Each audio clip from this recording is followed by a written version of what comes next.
this spring and this summer and this year will be more peaceful, more hopeful than before. Let's start our conversation. With my pleasure, I am so happy to invite Natalia Kudriavtseva with the brilliant topic of her presentation. Please, Natalia. Thank you so much that you joined to us and can to talk about very interesting topic. So I'm supposed to start, right? Yeah. Okay. Let me share my screen because I have a PowerPoint. And you'll tell me if you see anything.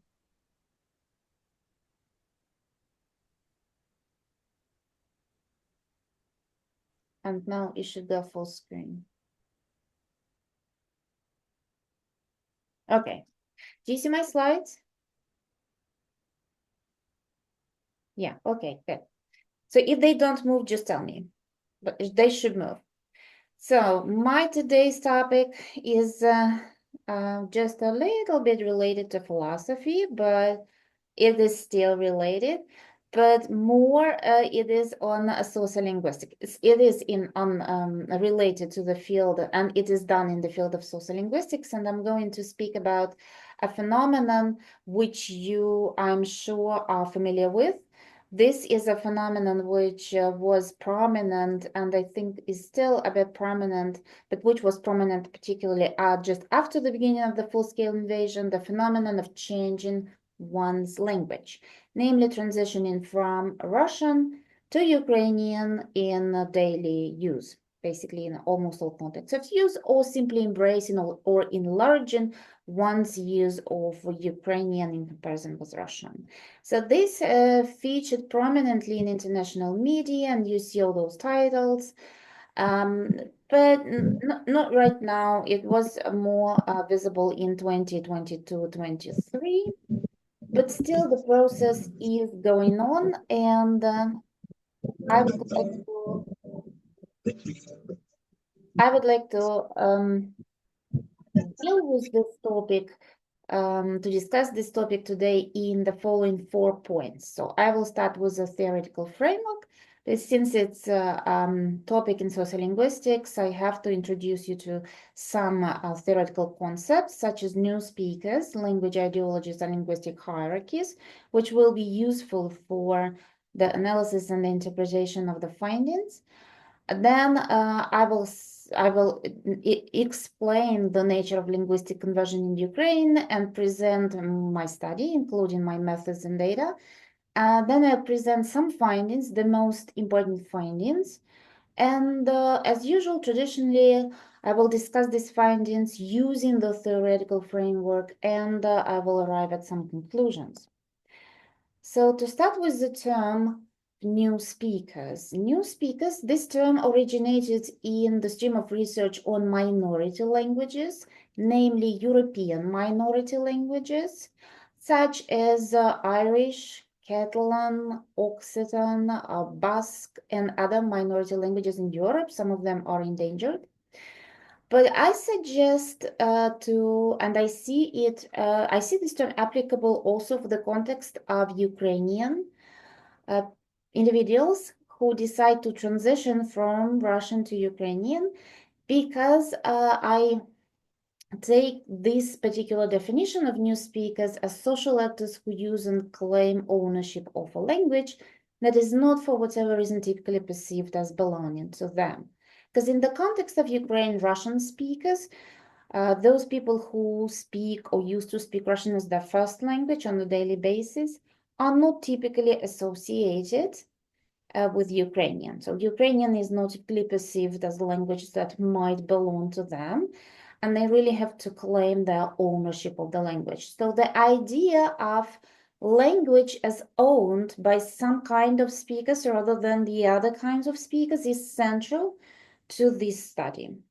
So this is the idea of language somehow owned by one kind of speakers rather than the others. This concept of new speakers is synonymous with already very well established and familiar concepts such as non-native speaker or second language speaker. L2 here stands for second language, or second language learner, or emergent bilingual and heritage speakers in the context of North American and Australian First Nations. And okay, so the idea that language is more rightfully appropriated by and thus perceived to belong to one kind of speaker rather than others is grounded in the ideology of authenticity. And this is another concept that is very important for this research, the concept of language ideologies. Yes, there is a footnote. Now let's look at this footnote. So there are many different definitions of language ideologies, and the first that is very widespread, and the most, I think, simple to comprehend. The language ideologies are basically beliefs or feelings about languages. So these are some customary cultural stereotypes about language, language use, and speakers of different languages. For example, something that we take as common sense views on language, something as we do not really question, something that we take for granted. For example, such ideas as language, as French is a language of love, would be a language ideology, or such an idea as language expresses the spirit of the nation, or language expresses the identity of its speakers. This Humboldtian view of language would be a language ideology. And they're called ideologies because are suffused with these political and moral issues, and they are always subject, and they are developed and promoted in the interests of their bearer social possession. So yes, they are cultural stereotypes, there are certain subjective visions of language. They have nothing in common to science, nothing in common with linguistics, but they're always developed and constructed in the interests of a particular group of people in society. So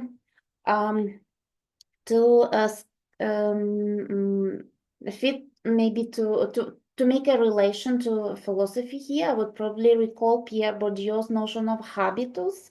And these ideologies, they are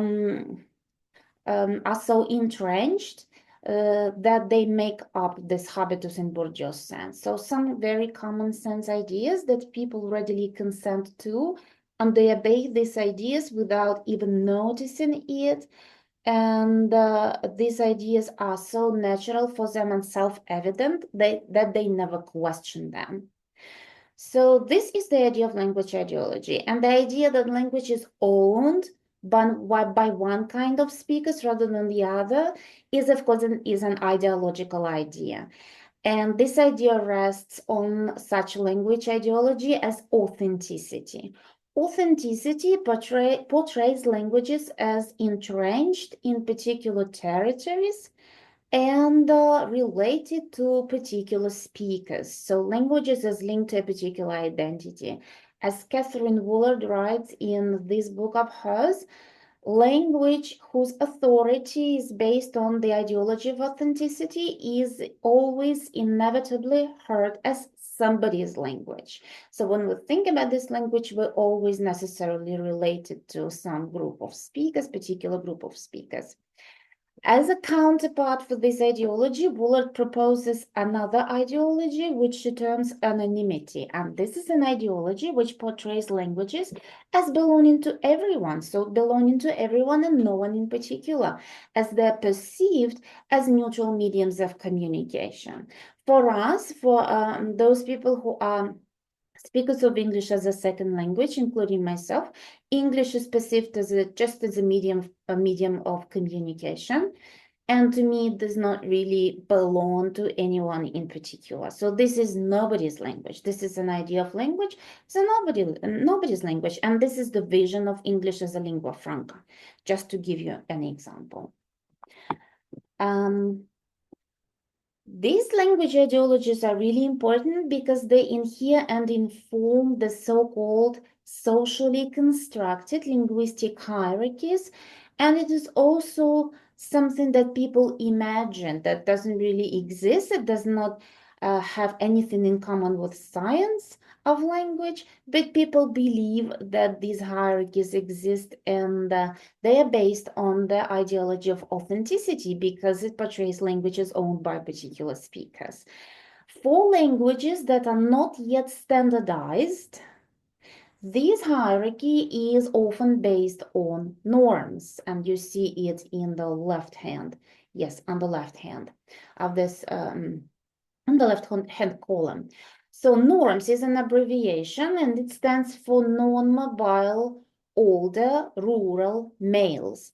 Because for non-standardized languages, the authenticity rests with the native speakers. So the most authentic speakers of non-standardized languages are believed to be native speakers. And in the group, within the pool of native speakers, the most authentic speakers are non-mobile, older, rural males. Yes, this is the ideology. It's a very ideological vision. And for languages who have elaborated standards, the ideology, the hierarchy is based on the standard language, the literary language. In Ukrainian, we more often call it literary language, the standard language.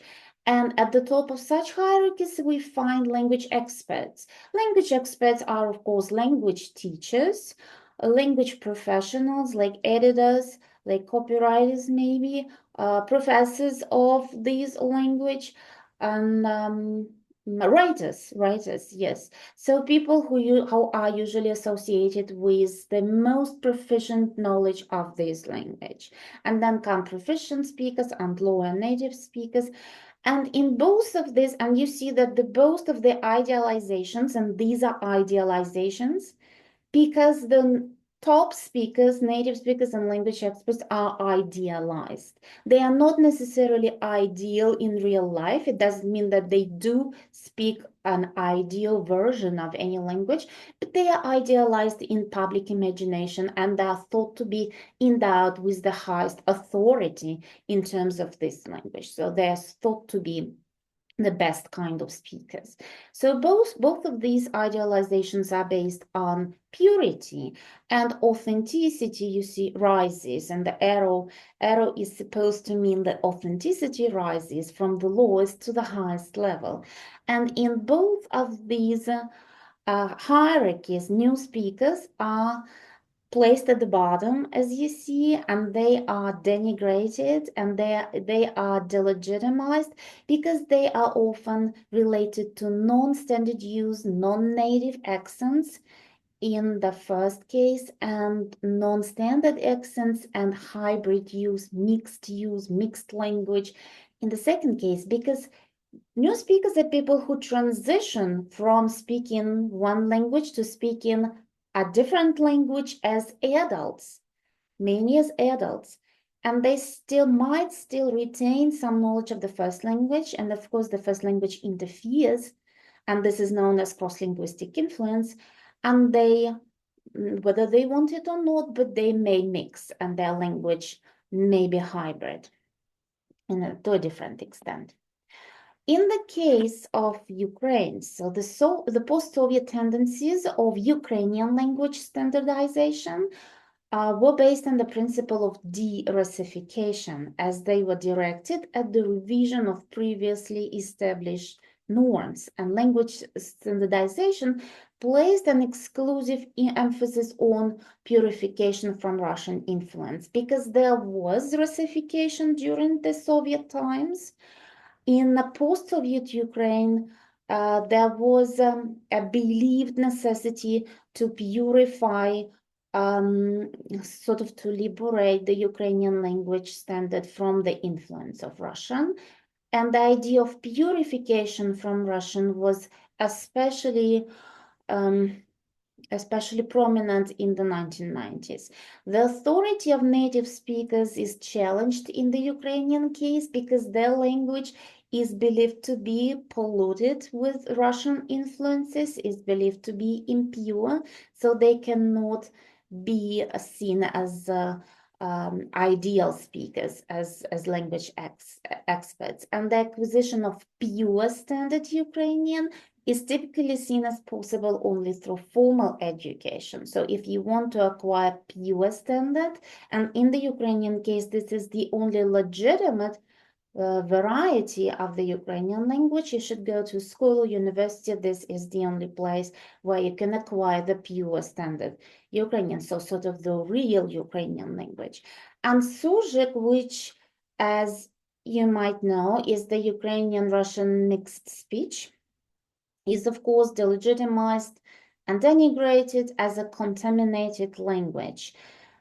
Because Surzhyk is seen as sort of as a spoiled, a polluted version of Ukrainian influenced by Russian to a high degree, and sort of contaminated with Russian.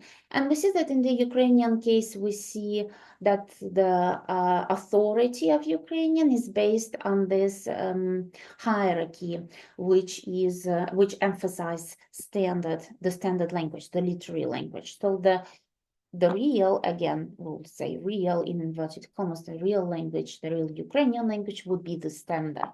So this is the idea.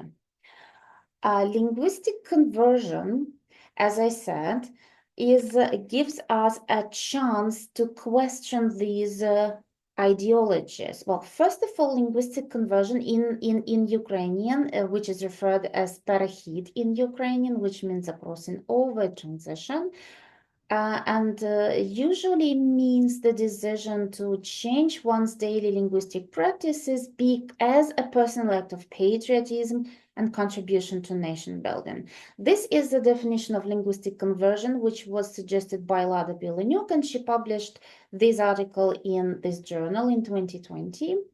But she didn't come up with this term. I mean, she didn't coin the term itself, but the term was known from, again, the context of European minority languages, namely the Catalan language.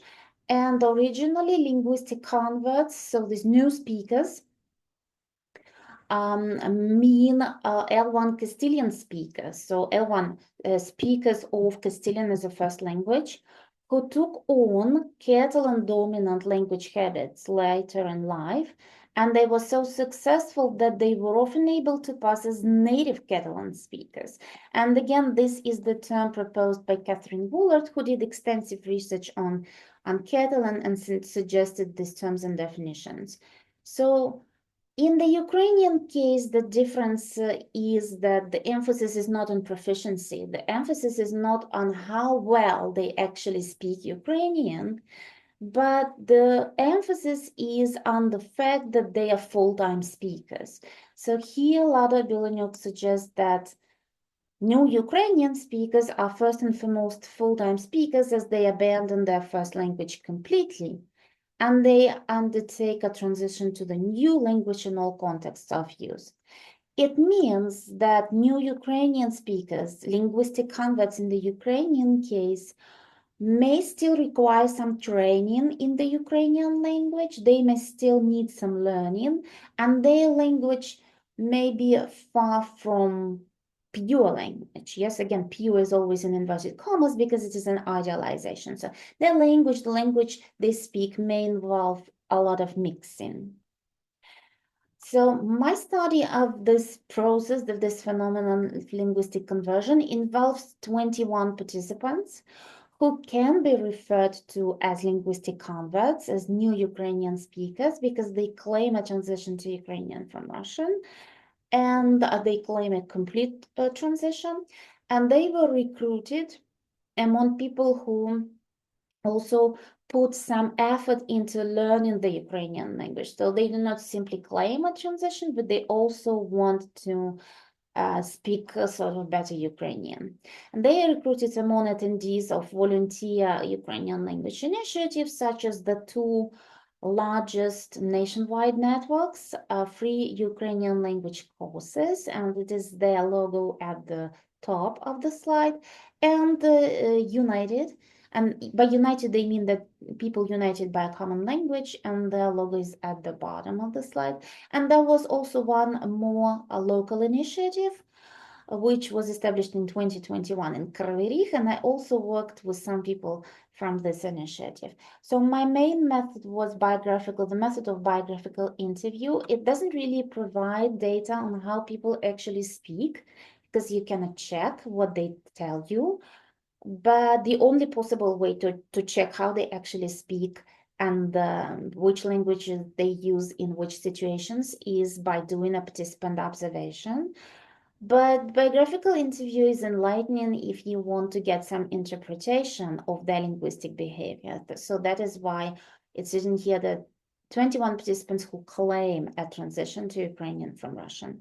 So as data, I have 21 sociolinguistic biographies. These are narratives about experiences with different languages since early childhood, factors contributing to their decision to transition, and reported problems, challenges associated with being a new Ukrainian speaker in Ukraine. So these are speaker profiles of all the 21 participants. All the names are pseudonyms because this is required by the ethics of ethnographic research. And you can see their ages, their gender, age, the date of the interview was recorded, and the places where they come from. And most of these participants resided in these cities during the time of the interview. Of course, in the cases of such cities as Severodonetsk and Donetsk, they couldn't reside there in 2023. And this is mentioned in their speaker profile that they had to relocate, and some of them relocated to Odessa, some of them went to Kiev, some of them went to Ivano-Frankivsk. And this is mentioned there. And what I also in the profiles, you see the occupations. None of them is really related to the Ukrainian language. I mean, none of them is a language teacher or a philologist. There is only one person who is a journalist, so she's like most related to language. And what I have in bold type here is that these people who claim that they completed their transition from Russian to Ukrainian, they still admit occasional use of Russian in particular situations. And this is again, another strand, another track of this research to think about what it really means to speak just one language. Can we really think about speaking just one language 100% of time? Still, it's difficult to check because we need to do participant observations, and in this case, we could only do it on one particular person. So this is like a really time-consuming method. But still, what I want to show that these people sometimes have to switch. Yes, there are exceptional cases because they were still based in Russian dominant cities, so like Kharkiv or Odessa. They have to. Okay, and this is the continuations. So they even sometimes admit frequent use of Surzhyk or just the use of Surzhyk, so the Ukrainian-Russian mixed speech. Okay, now the findings. To legitimize themselves as owners of the Ukrainian language, as legitimate, authentic Ukrainian speakers, these participants rely on traditional linguistic hierarchy, but more of them, just 4 participants are sort of traditional in their ideologies. More of them have to reimagine the traditional hierarchies or altogether deconstruct them. Maya from Kryvyi is a very good example of someone who tries to embed themselves into the traditional hierarchy. So she says that it is very important to speak Ukrainian well. And when I ask her what does it mean to speak Ukrainian well, she says that it means to speak without mistakes. Without mistakes is an expression that signals for us an ideology. The ideology of pure language, the ideology that the best kind of language is the language where there are no mistakes, which is pure. And by making no mistakes, we of course mean mistakes related to Russian, mistakes made under the influence of Russian. And for a long time, this purity has been her number one question. And when I asked her about Surjik, of course, her attitude was negative. She said that it is a contaminated language, and this is another signal of an ideology here, because contaminated, yes, means that this language is somehow polluted, so it is made impure because of the influence of a different language. And she also says that Surjik is not the Ukrainian language, and it is nobody knows what. And by saying that nobody knows what Surjik is, she actually means that Surjik is not even a language. Nobody knows what it is. It's not even a language. And she says, I don't know. I don't know what it is. Surjik is not even a language. And another very important thing that she says, that she says she's married, she has a husband, and she corrects him all the time. And she repeats this idea. He gets angry, but I correct him anyway. It doesn't matter that he gets angry, but I correct him. And this is very important. So in the traditional hierarchy, language experts, yes, are people, are speakers that are seen as ideal speakers. They are believed to speak an ideal language, and they are also endowed with this right to correct others. And that is how they can legitimize themselves. And that is really interesting that she didn't tell me whether she considers her own language to be pure, whether she thinks that her Ukrainian is pure and it's flawless, there are no mistakes. But she mentioned twice, and this is very, very important signal. She mentioned it twice that she corrects others. So to embed herself, to be able to rise in this traditional hierarchy, she feels that she should correct others, and this is her way to legitimize herself as a Ukrainian speaker. Petro is also similar. He's also in this trend of aligning with traditional linguistic hierarchy based on purity and correctness, but he already somehow differs from Maya. He also agrees that to speak Ukrainian well means making no mistakes and to know the language almost perfectly. And here we see the idea of perfection of perfect language. But still, he adds later, if a person speaks with mistakes, this is still better than speaking Russian. This is still better than speaking Russian, he says.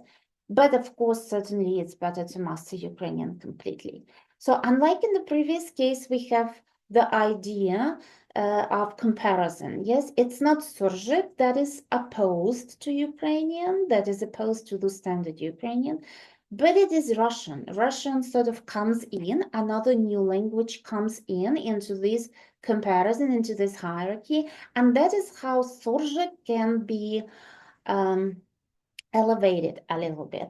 Then this is an excerpt from Petrol's interview when where I asked him about Surjik, and he says that, well, Surjik of course is a trouble, but still Russians complain that Surjik breaks the Russian language.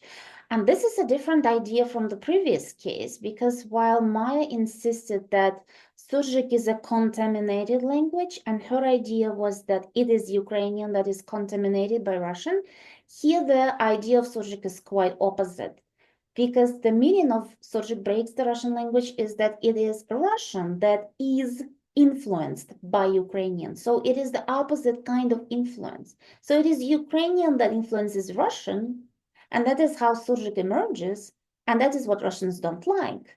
And if Russians don't like it, that it can't be so negative. Surjik can't really be so bad, because it's something that breaks the Russian language. This is his idea. This is how he sees it. He also admits that he speaks Surjik. He says, for now, I have the Surjik in myself. Unlike Maya, because Maya does not admit, she tries to distance herself from Surjik. I don't know what it is, she says, yes. But here he admits, yes, I speak Surjik, but he says that I also have very powerful things, and it means that he's now empowered to believe that Surjik will disappear in some years. And Surjik is at least this first initial step towards pure Ukrainian. So though he's still in this hierarchy based on purity and correctness, Petro already tries to carve out a space for himself, as he understands his language is not pure, but he needs to find a space in this very tight, very strict hierarchy if he wants to go on with speaking Ukrainian, he wants somehow to come to terms with this impure language. Larissa already reimagines the traditional linguistic hierarchy. She doubts the existence of speakers of pure language. She says that 100% speaking, people 100% speaking correctly cannot exist, and then she doubts and says, well, maybe these are some professors and journalists.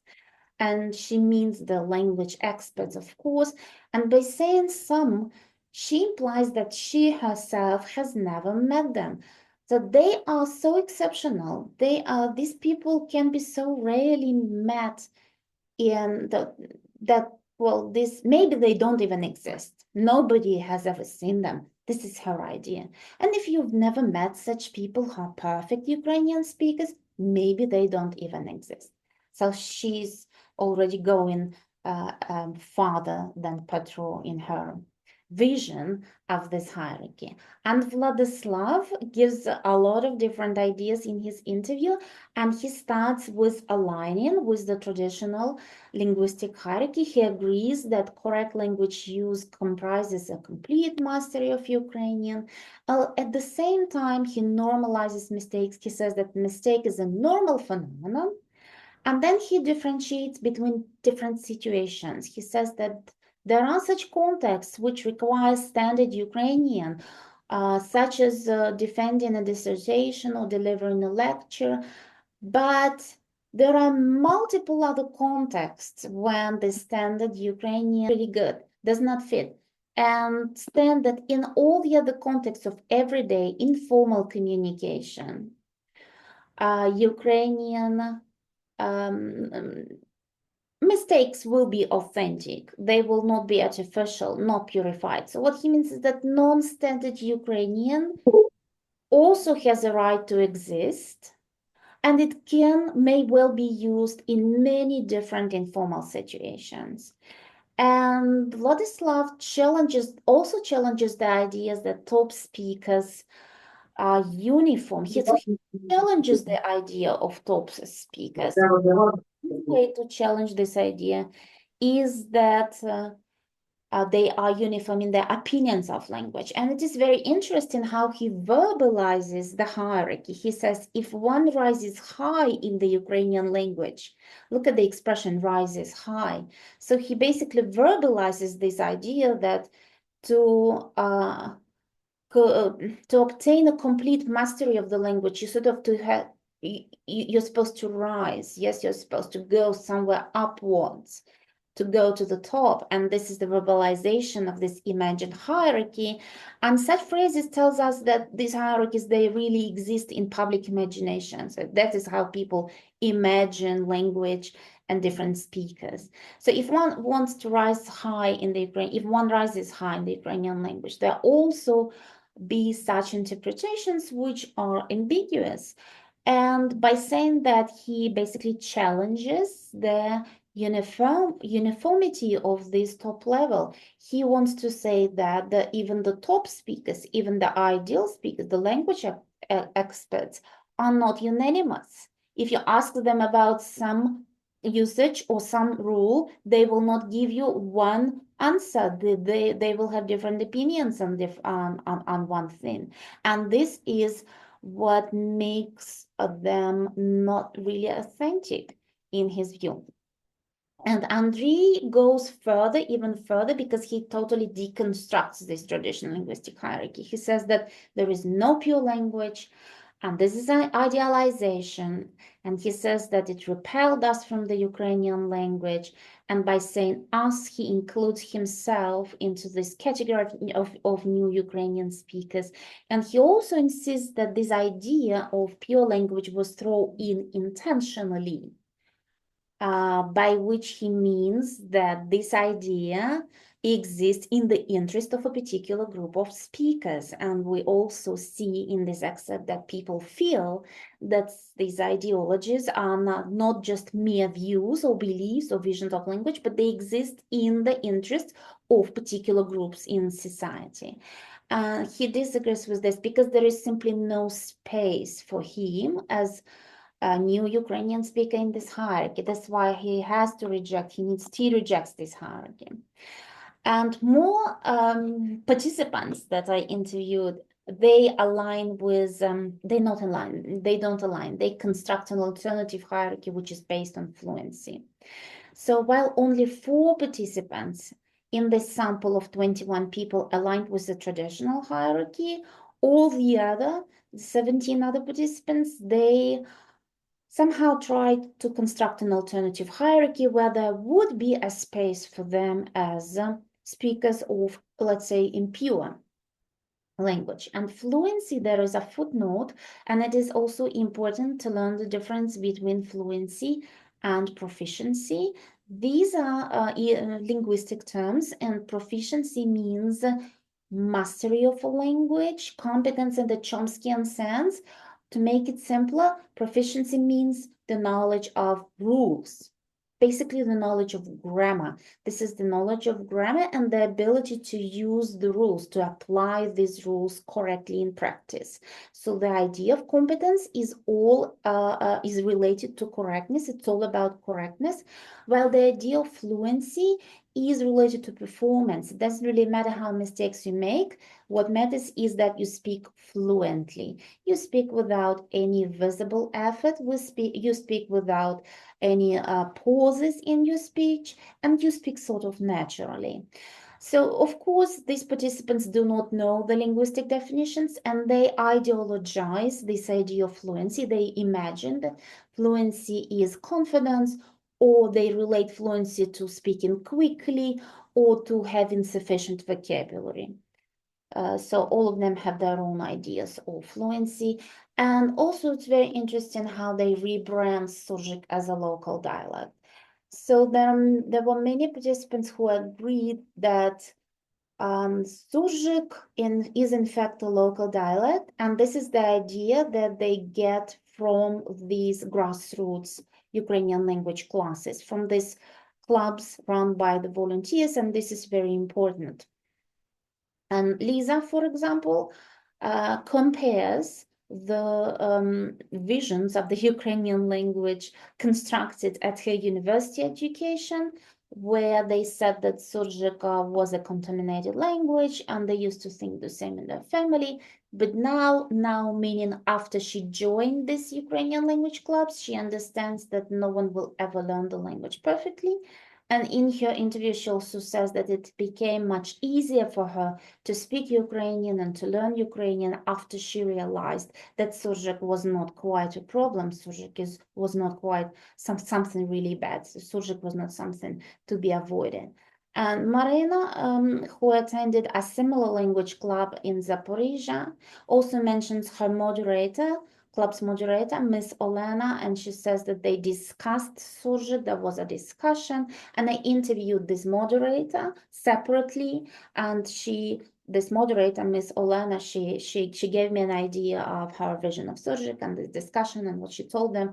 So I sort of know what they discussed, and Marina defended Surjik very much, and she liked that they agreed that it was a local dialect. Let it be a local dialect. So this is important. And then there are some other versions of presenting the Surjik, such as the local Slobozhan dialect, because Alexandra is from Kharkiv, and she associates this dialect with the historical region of Slobozhanshina, where Kharkiv is situated. And another interesting insight from Vladislav, who says that he has experience with people who, in order to approach their acquaintances and colleagues, consciously make mistakes to be like everyone else. And this is a very interesting idea because he extrapolates non-standard use over everyone. Basically, what he means is that there are no people who speak purely and everyone speaks with mistakes. So, and in order to approach other people, you do not have to be pure. If you will speak pure language, you will not sound authentic, and this will not work because you should be like everyone else to be able to approach people, and everyone else speaks with mistakes. So just to summarize all of these findings, we can say that these participants, these new Ukrainian speakers, they rely on both traditional and new ideologies. The traditional ideologies where authenticity is based on the standard language, they refer to making no mistakes. They relate to the version of Surgic as a contaminated language, which should be corrected. And the new ideologies position Surgic as being better than Russian, as a step to pure Ukrainian, as a non-standard language which is normal and authentic. And then there is an idea that there is no pure language, everyone speaks with mistakes, and finally rebranding Surgic as a local dialect. So taken together, all these ideologies show us that new speakers reimagine authenticity as based on non-standard language. So to carve out a space for themselves, to legitimize themselves as new Ukrainian speakers, they have to construct an alternative ideology, and for them authenticity is based on non-standard language, and that is especially vividly expressed in the last quote by Vladislav, who says that to approach other people you have to speak with mistakes because everyone speaks with mistakes. So authenticity here is based on an opposite view in pure language. So if we compare these hierarchies, we will see that in the traditional hierarchy, Surgic is altogether excluded from these hierarchies. People who have a lot of language mixing in their speech, they are altogether excluded from the pool of Ukrainian speakers. But in the alternative hierarchy, there is some space for them. They arise already a little bit high in this hierarchy. Surgic is included into the Ukrainian language. It is seen as part of Ukrainian, while it is opposed to Russian. And we see that the traditional hierarchy was based on competence, while the new hierarchy is based on performance. So the idea of performance is that it doesn't really matter how many mistakes you make. The main thing is that you speak. Okay, so to conclude, what we've seen is that to legitimize themselves as authentic new speakers of Ukrainian, they need to construct a new hierarchy based on fluency, because there is no space for them in the traditional hierarchy, which is based on purity and correctness. There may well be the case that these people will never speak the standard language because they don't really have to. Their professions are not related to language. There was only one person, a journalist, and she was in the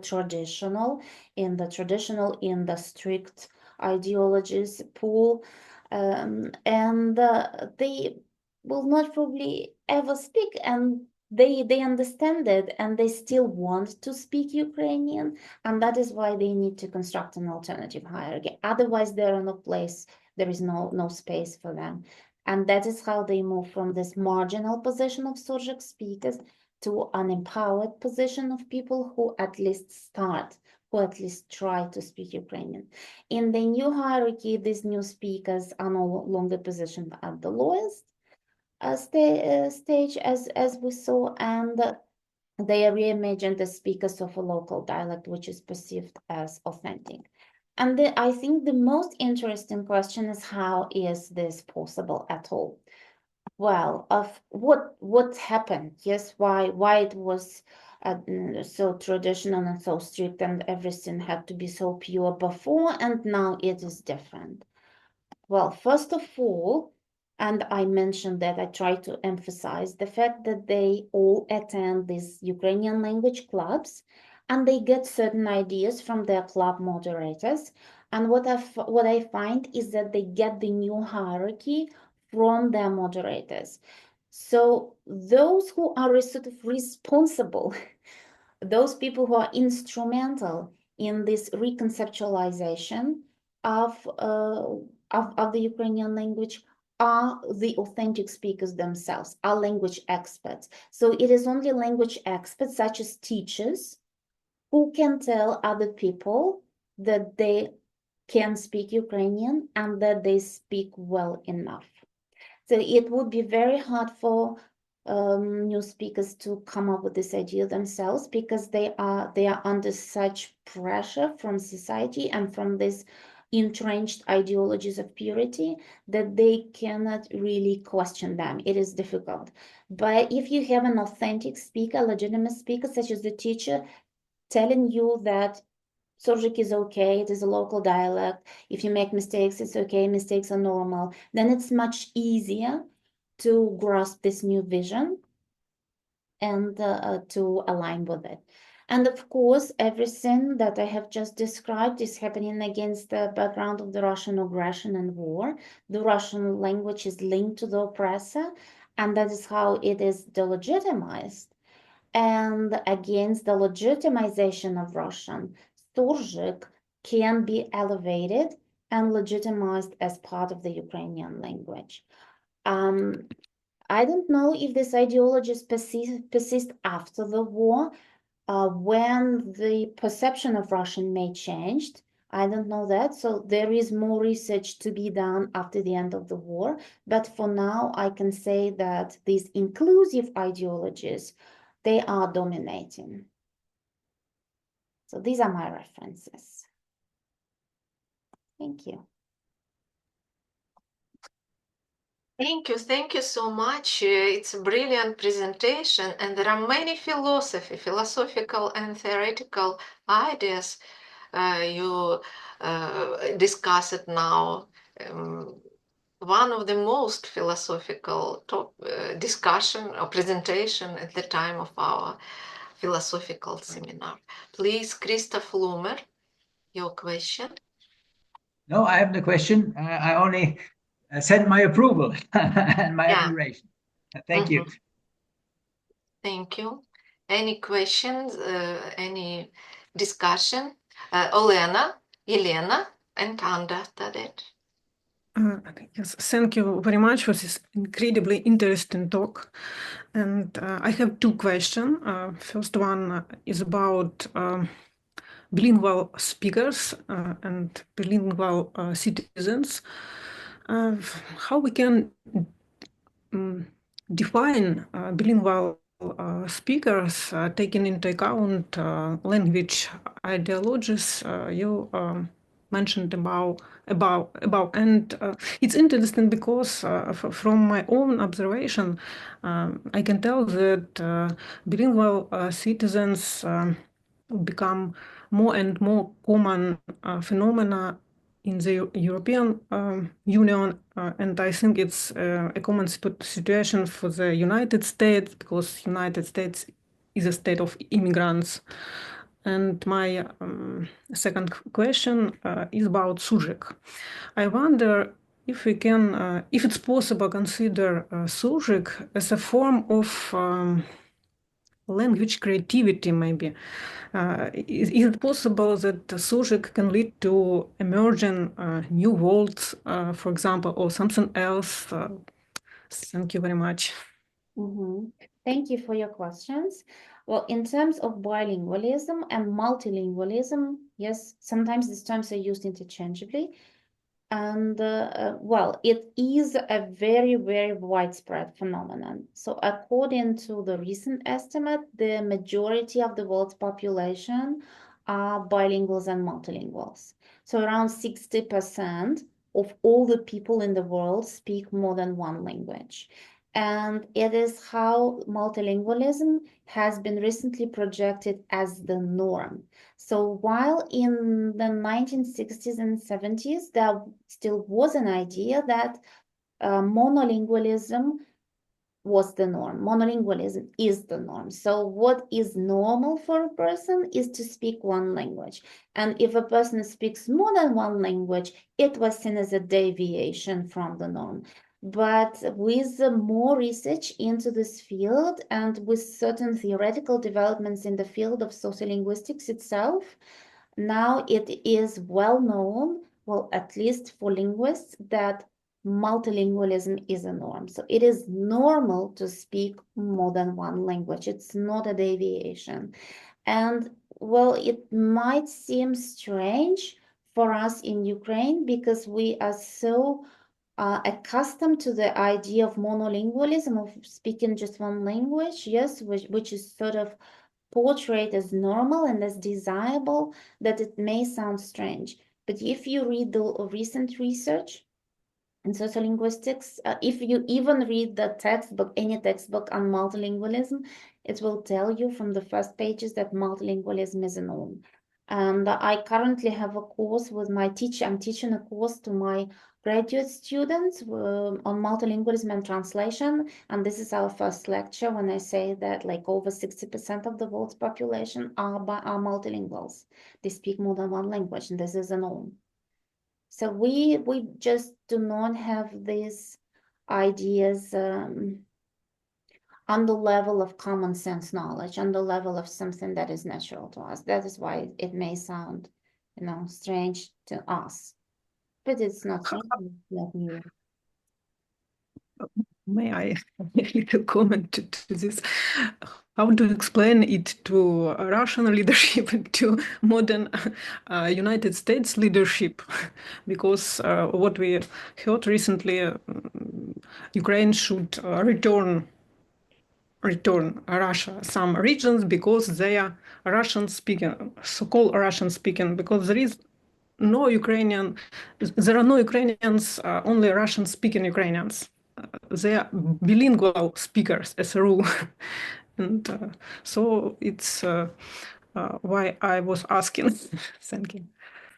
I don't know to what extent the recent sociolinguistic research is known in Russia, in fact, but the ideologies never rely on science. They do not have anything in common with science because they don't take any interest in science. Ideologies exist because they are necessary for certain groups in society to exercise power. So this is an ideology. If you link language to identity, everything you say is you're just repeating an ideology.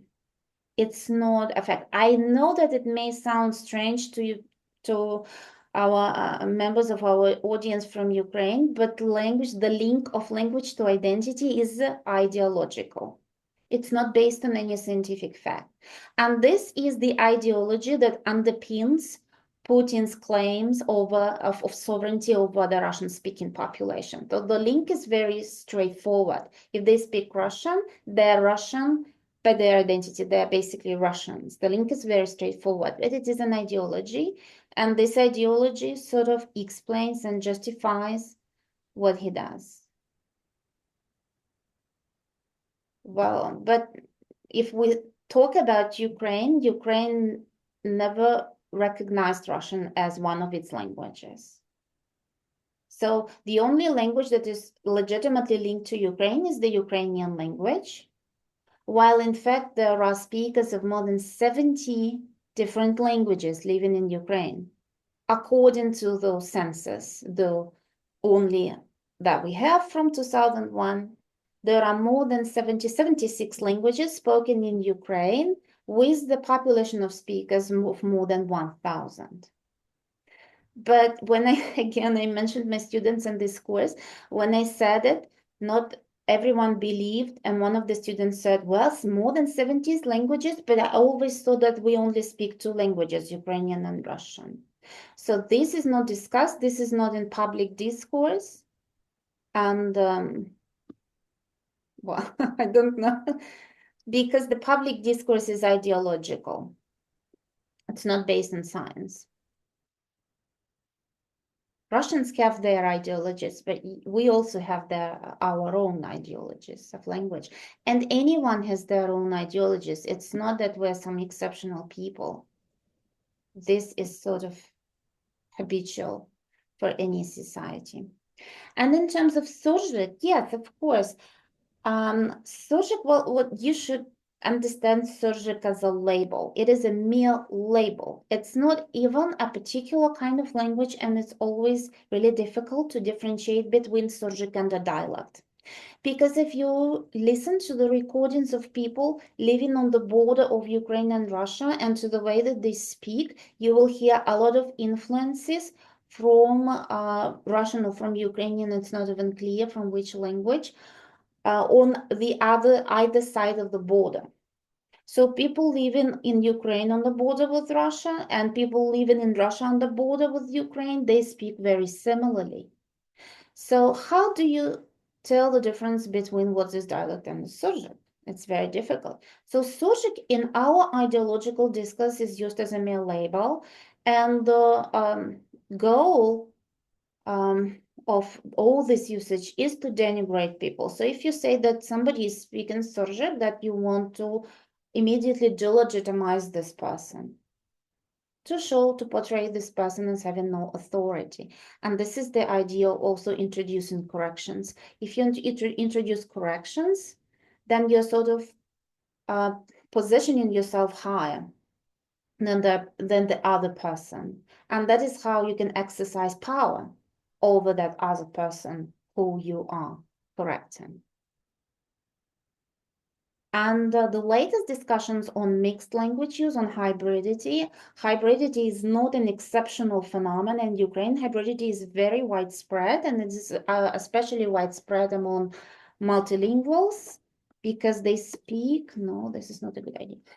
Because they speak different languages, and there is this phenomenon which is called cross-linguistic influence. So if you're a native bilingual, it is natural for your languages to influence each other, and that is how you might get some language mixing, which is totally normal. So on the one hand, the idea is that there is a trend normalizing language mixing, because there is only possible way for bilinguals and multilinguals to speak. And on the other trend, on the other hand, there is a trend which tries sort of to rebrand Surzhyk. Yes, relating it to language play, playfulness, to irony, to all these notions that are related to postmodernity. Not, maybe getting rid of too much seriousness in case of language mixing, not problematizing language mixing. It's not a problem. Any more questions? Thank you very much. Thank you. Anda, your question or comments? Thank you so much for your presentation. This is very interesting, especially as a new learner of Ukrainian who's always confused about what I'm supposed to learn if I want to visit Ukraine. Should all of us learn Ukrainian? Is it a good idea to learn some Russian, maybe going to some regions that do not speak Ukrainian? But anyway, my question was related actually to language minorities. For example, Romanian-speaking minorities in the Chernousti area, and what the status of Ukrainian is in these regions. So do these populations have they accepted Ukrainian as the official language, or do they still operate in Russian? It's a very controversial topic in Romania. I don't know if you know, but recently Kyiv has declared Romanian as the official language of this population of the minority in this region. And I know that this minority constantly complains in the Romanian space, which they share, about being linguistically oppressed. So what is the interaction between these languages, and what is the status of Ukrainian in these regions? It doesn't have to be necessarily about Romanian. This is what I know, but I know that there are Hungarian speakers, Bulgarian speakers, and other such minorities.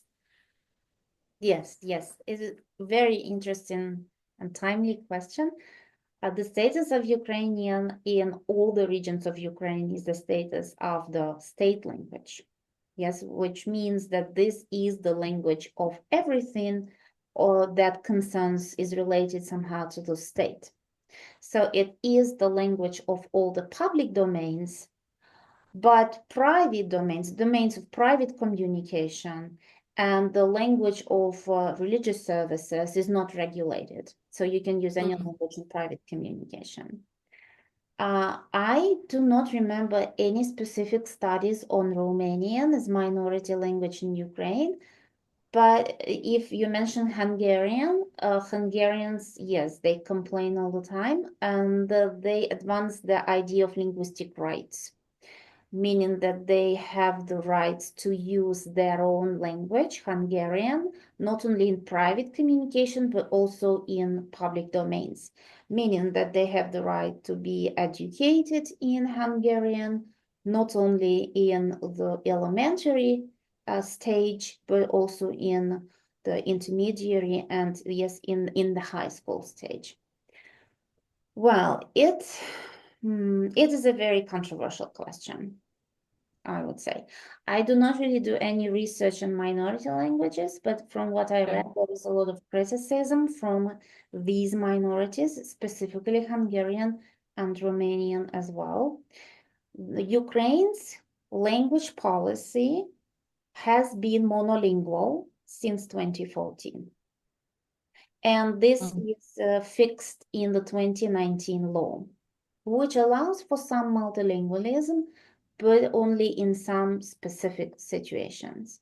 In terms of education, you cannot finish school in your minority language. No, this is not possible. And that is, I think, the major issue with them. The inability to receive school education in their minority language.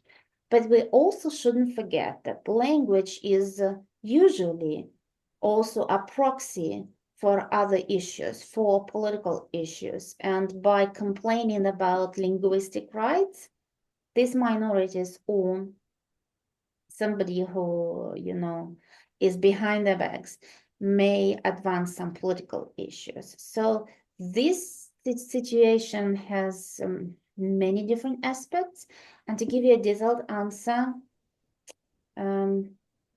you need to do some research to look into this minority and to the issues. But the reality is that Ukraine's language policy is monolingual. It is true. And in this policy, minority languages are completely invisible. They are invisible. We hear something about Crimean Tatar, but we do not hear anything about Gagauz. We do not spoken, by the way, in the Odessa Oblast. We do not hear about the multiple languages of Budjak, which has many different languages spoken there. This is also the Odessa region, yes, in the border with Moldova. We do not hear about other languages spoken in different regions of Ukraine. We only hear about two major adversaries, Ukrainian and Russian. And we need more to do more in with respect to Ukraine's minority languages. Of course, we need more support.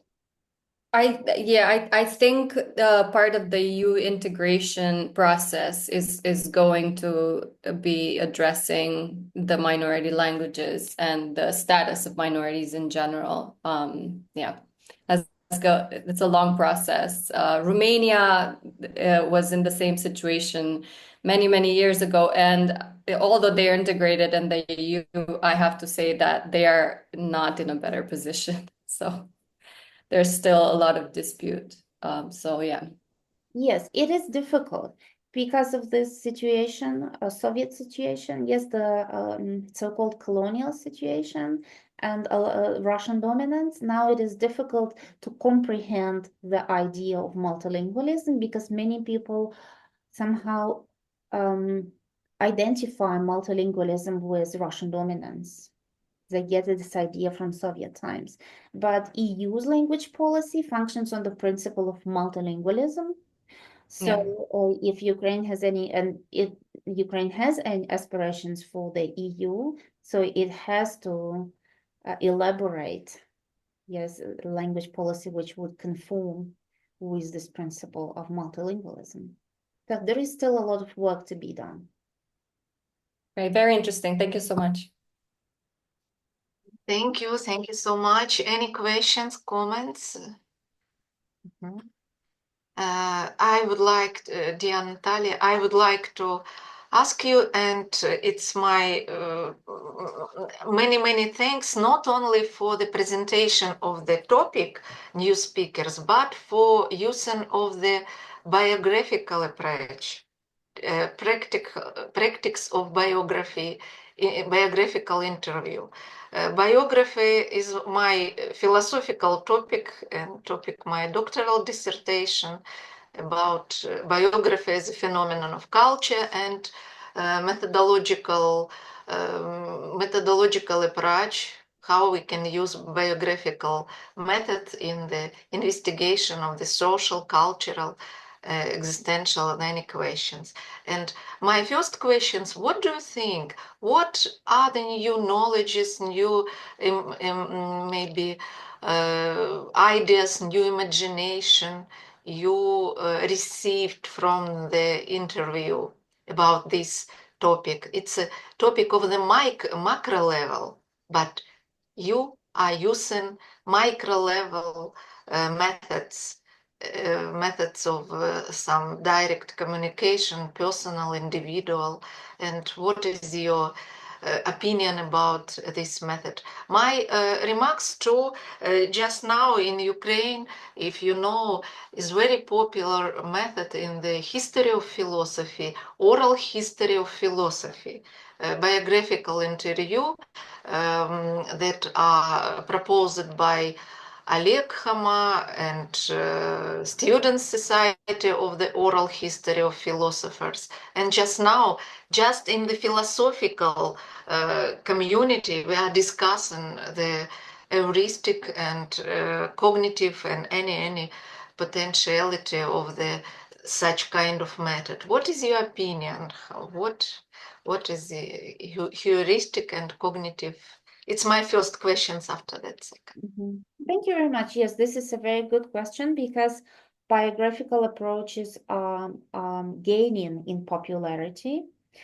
And yes, you're quite right. My research is positioned at the micro level, but it still relates to language policies, because when we speak about language policies, we shouldn't forget that they unfold at 3 different levels. There is the macro level of government institutions, yes, where we have legislation and government-related initiatives. There is the meso level of local communities, and it is represented by these grassroots, volunteer Ukrainian language initiatives, these language clubs that I mentioned. And at the micro level, we find regular people, we find individuals, we find people who also exercise their language policies by transitioning, by changing their languages, by embracing a new language. So they still produce their own language policies. And in terms of biographical approach, yes, this really is very enlightening, and I think it is very useful in terms of these micro-level language policies, though I mentioned that it doesn't really give us a lot of information on how people really speak. We do not know that. We only know what they claim, yes, but we cannot check. We can only check in participant observation, which is a different method.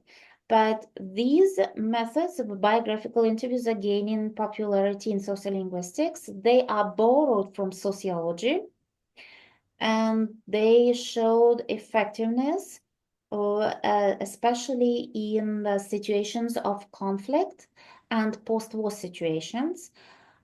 Such interviews were used with the people who experienced exile during the Second World War, and also with the victims of German concentration camps.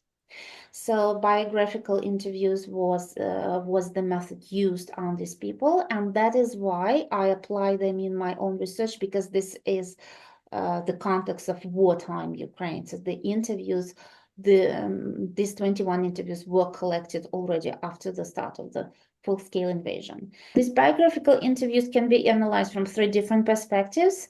You can analyze how people actually speak. Yes, so by transcribing the interview, I can see how much surgic, how much language mixing occurs in their speech. I can also analyze this interview from the post-structuralist perspective, when I will trace the influence of hegemonic discourses and hegemonic language ideologies. And the third perspective is the phenomenological perspective, which connects languages to emotions, yes? And this is the perspective that is realized in this particular studies because I asked them about their feelings and attitudes towards different languages. How do you feel about Ukrainian? How do you feel about Russian? What has changed? What are the reasons for changes? What are your fears? Do you have any fears related to Ukrainian? Such emotions as joy and pride and fear and all kinds of emotions. You can discover them through, if you analyze the interview via this phenomenological approach. Yes, so this method is really productive. And I think it is particularly well suited for the context of war like ours. Thank you. And please, Christoph, your questions. It's a very short, informative question. I've wondered about the monolinguistic policy of Ukraine.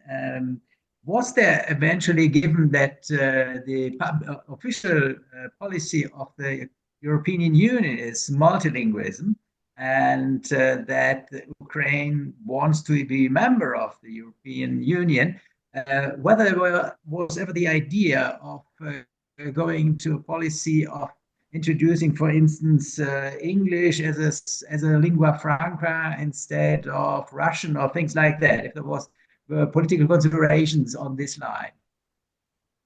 Yes, there is a law which regulates the use of English as a lingua franca, as a language of international communication. I think this is the formulation. And this law was passed in 2023, if I'm not mistaken. So there is a separate law on the use of English language. So English is definitely promoted. And in this respect, I think we cannot say that Ukraine's language policy is so monolingual as it's used to be. But still, it's not really clear how the law is going to be implemented. For now, there is only one discussion about the use of about the screening of movies in cinemas with subtitles.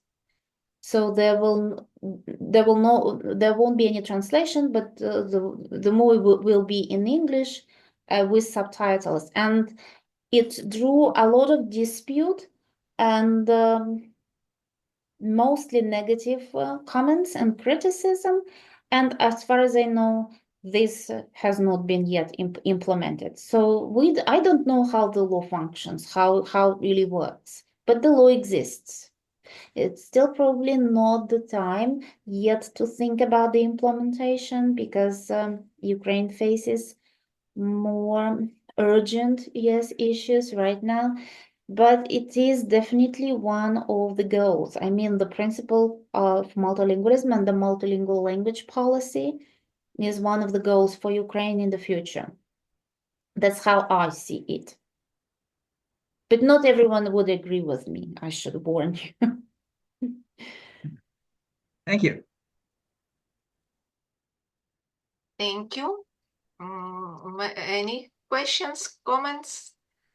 And thank you so much. And my second question about attitude between language and this policy, how to be new speakers, and role of literature and maybe art in new canons of literature, art, new practice, creative in the fine art or literature. What do you think about?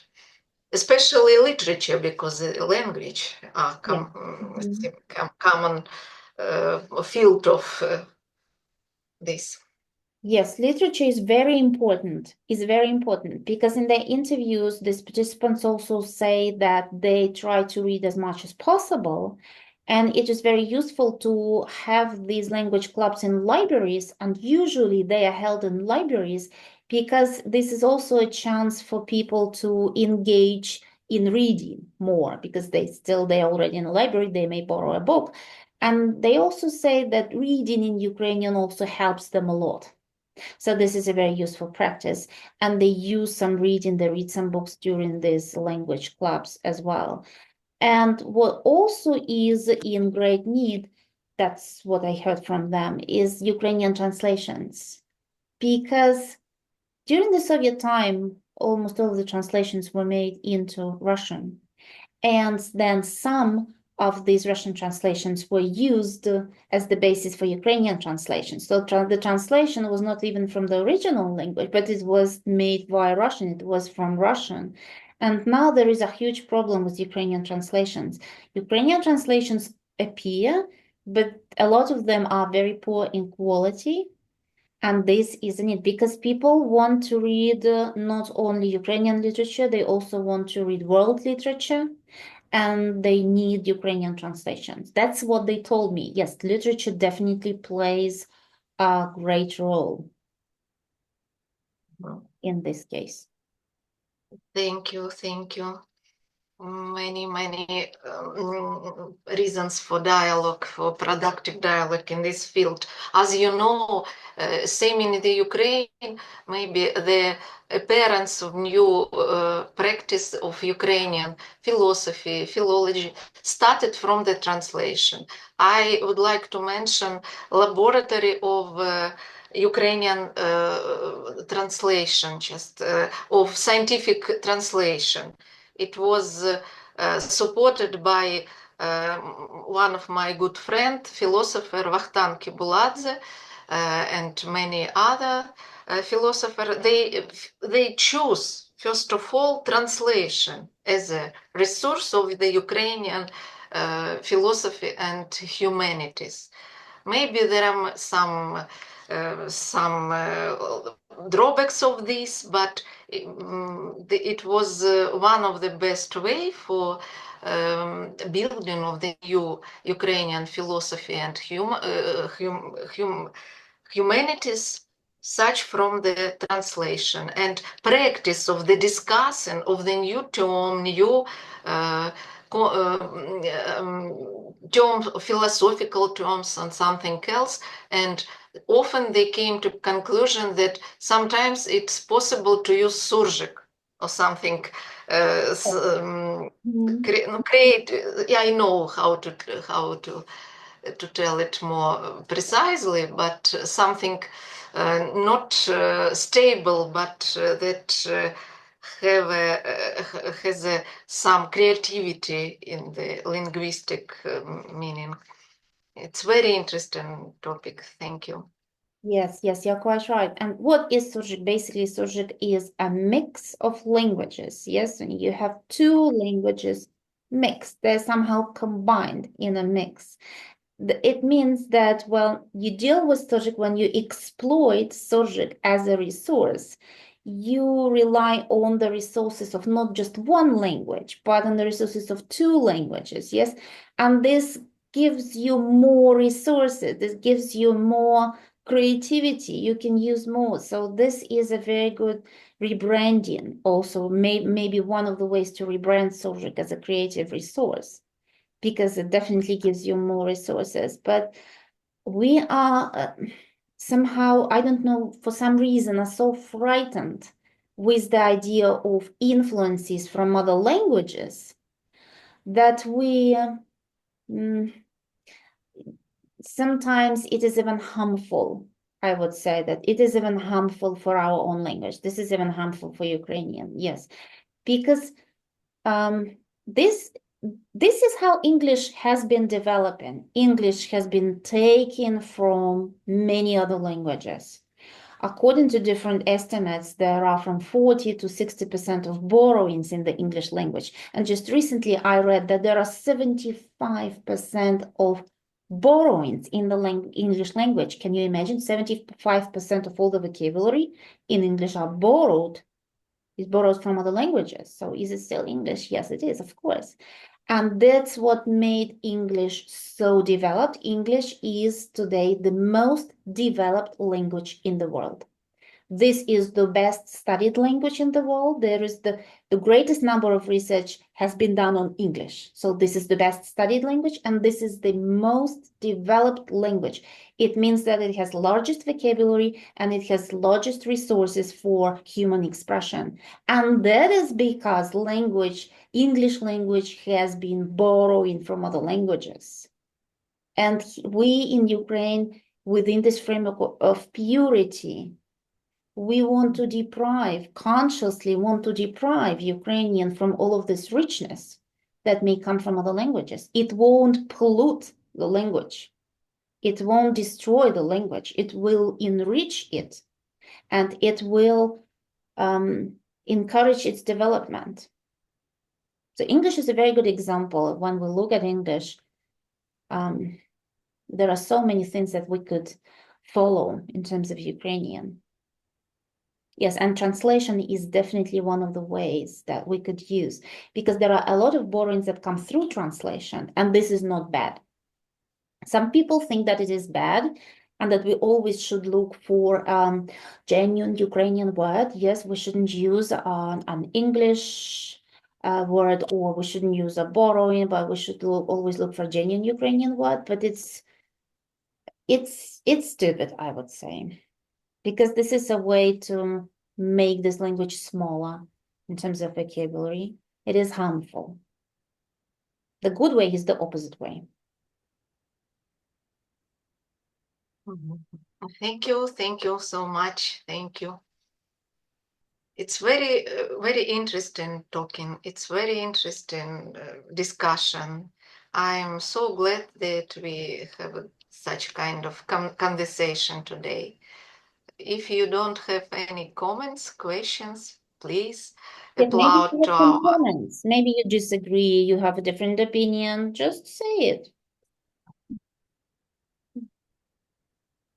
Okay, fine. I will challenge you on the English point because I think it's also related to the colonial past.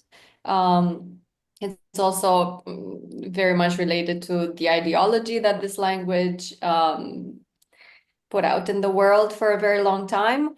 And I mean, this tendency to focus on the purity of a language, I see as a pattern with languages that have been threatened, or languages of populations that have been in minority or threatened over a long period of time. I see it, for example, the difference between Quebecois French and French in France, where in France you have a lot of Anglicisms accepted for certain words, but in Quebec you do not.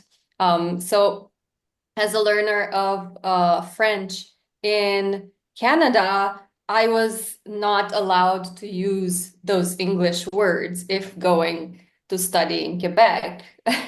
But if I were to use the French word for laptop in France, they wouldn't understand me because they don't use that. They use the English word. So I think it's probably something that develops with a lot of pressure, this kind of purity. Another example is Catalan and Valenciano, which is, I mean, they're the same language, but you cannot say that on the coast in Spain. They use the same grammar, but they wanted to preserve the Valenciano as its own language. So they have been teaching that in its own dialect as a separate language in school. And there is likewise the focus on purity, the purity of language, and not allowing any Castellano words in that language. It has been widely successful, I have to say, observing it, the development in Spain, also in Quebec. So I think naturally on the street, people do mix languages anyway. So it's probably for a certain period of time until the population no longer feels that the language is threatened and the politics and the region change. I see it somehow as a necessary tendency. I understand that it closes up the language. That's also true. So I understand your perspective, but yeah, just comparing the policies in different parts of the world and different languages. These are more regional languages than Ukrainian. I think Ukrainian has a lot more speakers than Quebecois French. So I don't know. Yes, of course. Just a Yes, comment. yes, it's a valid observation. And the research on revitalization of endangered languages tells us that there is a paradox. The more endangered a language is, the more purity, the more pressure of purity there is in this language, which consequently leads to the complete disappearance of these languages. This language dies. So the more endangered the language is, the fewer speakers there are, the fewer contexts of use there remain for this language, the more purity is imposed on the speakers of this language. So which simply leads to complete extinction, this language. So purism is always bad. To put it simple, yes, very roughly, purism is always bad.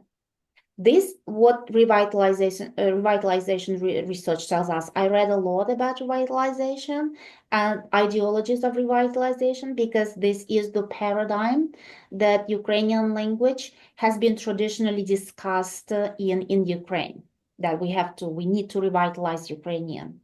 Ukrainian is not an endangered language, and we do not even know if it was during the Soviet times. There is no data. There are no adequate surveys conducted during the Soviet times. There was a feeling of endangerment, that is true. There was an impression of threat. There was a perception that this language is threatened. That is true. But there is no data that we can trust, and everyone recognizes it. There is no data that we can use to judge over the status of Ukrainian during the Soviet times. Right now, Ukrainian is not endangered. Neither is it a minority language. Ukrainian is a majority language with more than 40 million speakers all over the world, with more than 40 million speakers. So, Sorry, can I ask you what you mean by purity of language? purity And of language is that you do not allow any borrowings, and you do not allow any influences from other languages.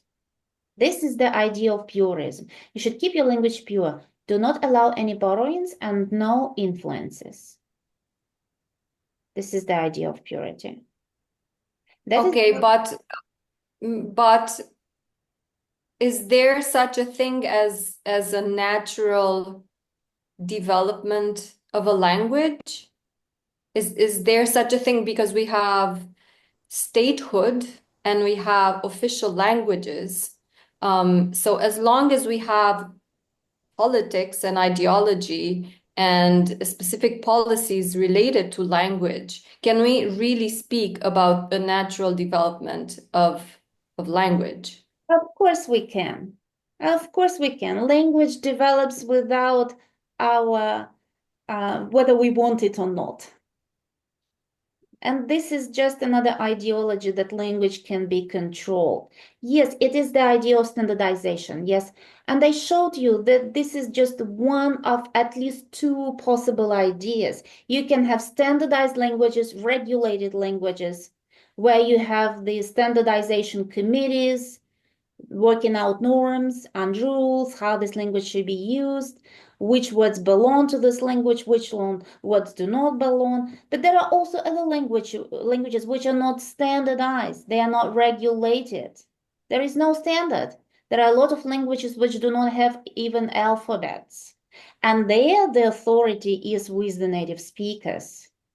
So there are many different contexts, and this is just our own framework. We're thinking in our framework. We are with these ideologies, we're influenced by them.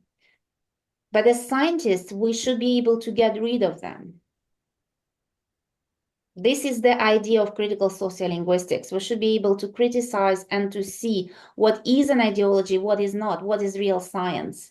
And what I'm telling you is not my opinions. I'm speaking from research, I'm speaking from all the reading that I did. And research on revitalization tells us that purism basically kills languages. I'm simplifying, but this is the idea.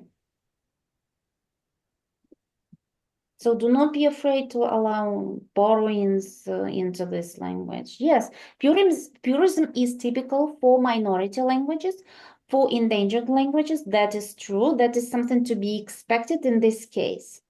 Purism is typical for languages, for the so-called smaller languages. Yes, French in Canada is a smaller language in comparison with English. Yes, English is a stronger language, French is a weaker language, and that is why the perceptions around French are such as you just told us. But Ukrainian is not a minority language. This is the idea that I'm trying, to, I'm repeating over. Yeah, okay, that makes sense. Yeah. Ukrainian is not a minority language, and Right. that is what all the reviewers constantly write in their reviews on my papers, that, well, do you think that revitalization really should be used here? Ukrainian is not a minority language. It's not a minority language. This is the fact. Why are we still thinking about it as of a minority language? It is the most spoken language in Ukraine.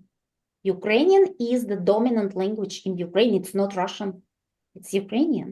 So why are we still having these ideologies? We should be getting rid of them. This would help the language. So then, as a foreigner, when I'm learning Ukrainian, should I learn other languages? Should I learn Russian at the same time and mix them up? Because I'm not in a natural environment. So it's very difficult to know until I make it there in Ukraine. I do not know how this would work, because I would always work with the teacher and with online material, of course. And you do not have this mix that you describe, this natural mix. You have either one or the other. And many foreigners who learn Ukrainian outside of Ukraine and then end up in Ukraine say, I don't understand anything. I can read the signs on the street, but I don't understand what people are saying to me. So this has been a discussion among foreigners, learners of Ukrainian, and everybody seems to be confused. Yes, I understand the confusion. So it primarily depends on the kind of data that you're going to use. If you're going to work with written texts, the text written in Ukrainian, that what you should be learning is standard Ukrainian. Okay. That these things are, I think, they will be written in standard Ukrainian. If there's some media, I don't know what you're using. If this is some media excerpts or some maybe legislation text or something else, yes, of course, standard Ukrainian is enough. But if you are going to come to Ukraine, it will depend on the region.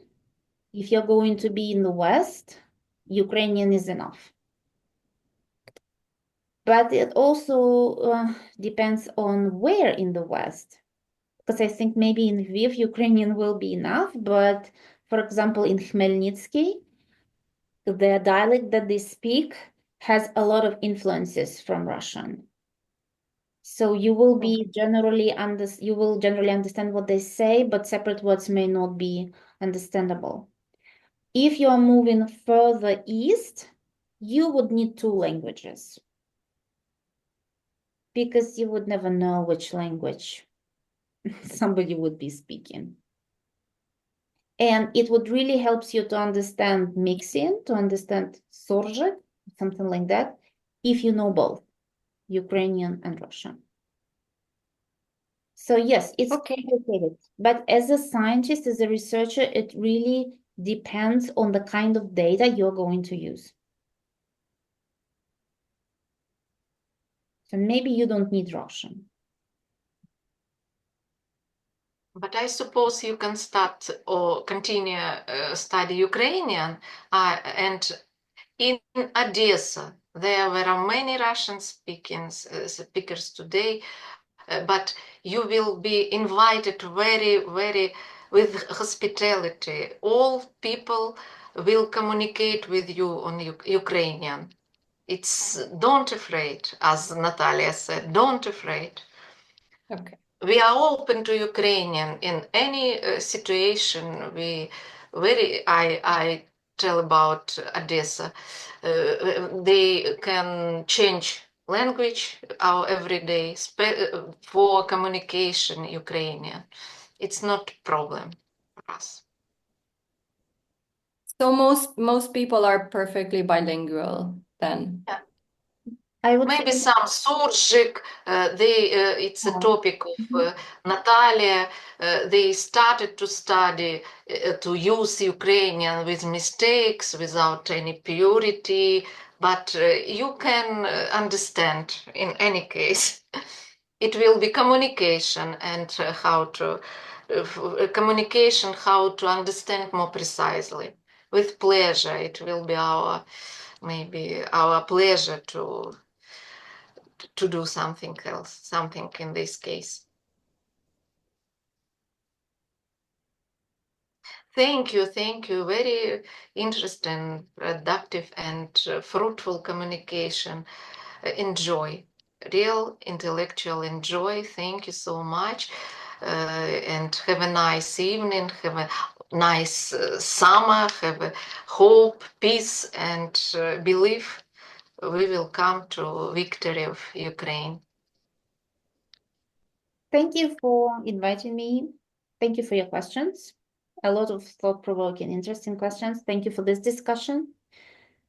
It was very pleasant to be here today.